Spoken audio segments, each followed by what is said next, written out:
Have you ever had a holiday romance? Okay, sometimes it's just a fling, but what do you do if you think maybe there's something here? This person could be the one. I'm Steve Watt, I live in South Australia, and while I was on holidays in Thailand, I met Gaby G. As it turned out, Gaby was definitely not from Australia. She was an Argentinian Israeli who worked for Fox News in their Middle East office. Wicked. I definitely wanted to get to know Gaby better, so 3 months later, over the Christmas break, I travelled again, this time to Israel. So I'm wondering, will we get along in the real world? What is she really like? Early on, Gaby invited me to spend a day with her at work. We finished up here, in a paddock, studded with tanks, and the lights you can see in the background, that's Gaza.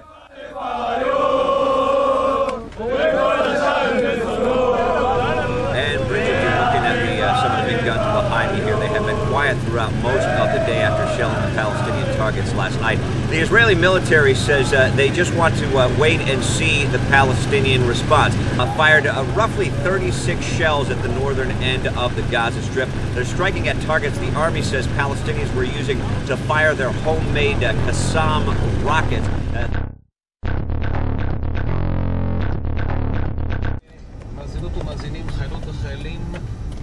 Gaby, you just let me know if I shouldn't record at any point. Yeah. No problem. I am here with Gaby G on location. It's a bit breezy, so hopefully we can all hear okay. Gab, can you just explain to everyone what your job is, basically? Apart from making sure that everybody happy and everybody eats and drinks and have their tissues and have their nap on time and stuff like that. What's the reason for being here today? Well, because they're shooting. Well, they were shooting yesterday. They were shooting. The only people shooting is us, babe. They're supposed to be shooting. You know, if I was a really good producer, then I would organize that cannon to shoot exactly at the time of our hit. But apparently, I'm not. That is so sad.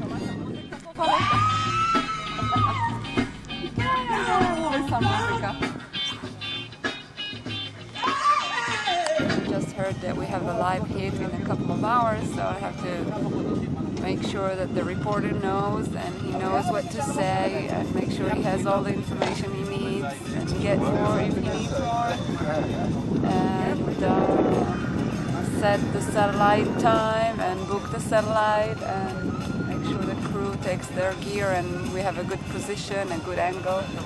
Wouldn't be so bad here since we're the only camera. And there's not much happening. Start calling me in the middle of my Arabic lesson. You gotta come in, you gotta get down there. I'm gonna sit here and do nothing. Can't even have a wank because there's too many people. Why not do nothing? I'm going to the car. Good. Nah, too many windows. Boy, gonna make some coffee though. That's something. Yay. But I had my boys on a heel.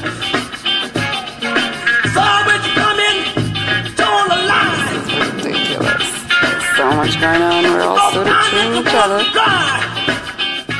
Who have you got with you today? Well, I got the guy you see there in the background. That's our glorious cameraman, Judy. Judy's preparing the IFP box.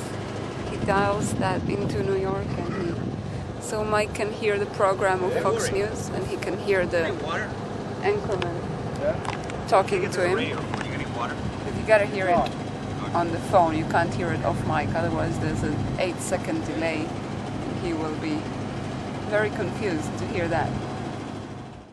And that's our glorious satellite operator, Uri, the guy in charge of the coffee making.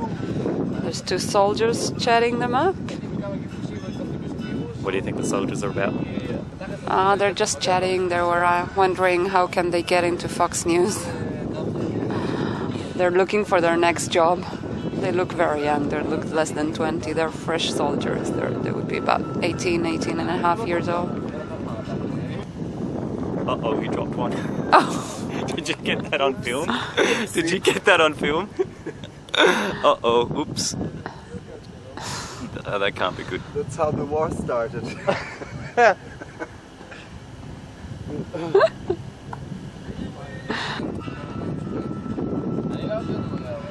Mike's in the car starting to prepare for his live hit. He's reading the news. Gaby, laisse mon café. Okay. There's coffee. I've been summoned for coffee.